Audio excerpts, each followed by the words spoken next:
A lot of Jamaicans are waiting and hoping to hear from their families. At the Mandeville Regional Hospital Thursday, one young woman was trying to call her family as there are unconfirmed reports they did not make it. Ramarda Lyons reports.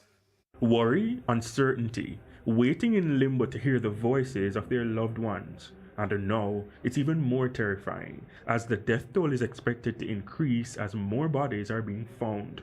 22-year-old Sabrina Bennett is one of those people waiting and hoping. She was at Mandeville Regional Hospital Thursday morning, desperate for a chance at a socket so her device could be charged. She wants to hear from family. She heard that not one, not two, not even three, but that 4 of her relatives died. My grandmother died, my grandfather died, and my cousin died, and my other cousin died. 4 of them died since this hurricane. And I haven't heard from my family, other family since, so I don't know what's going on. They were in St. Anne. Up until Friday, our news team hasn't been able to confirm, and she wasn't the only one waiting at the facility. 7 people here huddled over an extension cord, 4 others with chargers dangling from a wall. I haven't been able to reach no one since the hurricane, and my family come from Ocean, they flood out, so they're the only one I'm worried about right now. That's why I want to charge on my device so I can call and check up on them to see if they're okay. I spoke with Miss Bennett's spouse on Friday. He says she still hasn't been able to get official word. She even buy one of these chip and then she a call and she even now get same way. And a lady by the name of Miss Cynthia told her that them care be found and all of that. So it kind of makes you worried away. The Jamaica Public Service says 99% of customers are without power in Manchester. St. Anne, where Sabrina is trying to reach, 99% as well.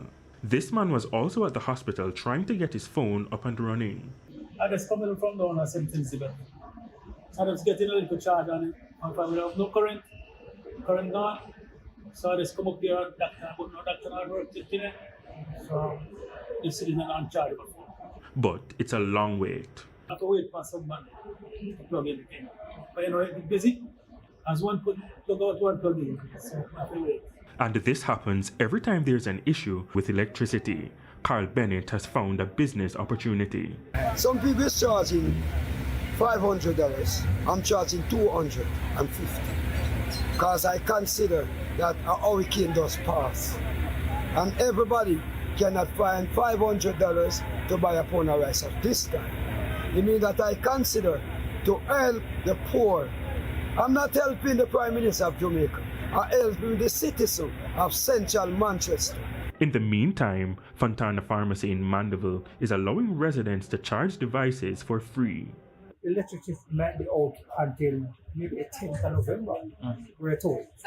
Even later than that, we're told. So we're trying to assist our customers all around. You can go at other spots in the town, but they're also charging for their service. So it's good that Fontana is doing this for free, because otherwise a lot of people won't be able to charge their devices. You know, and it's a way to like get in contact at this crucial time with other persons, your family members and friends and whatnot. Ramarda Lyons, TVJ News.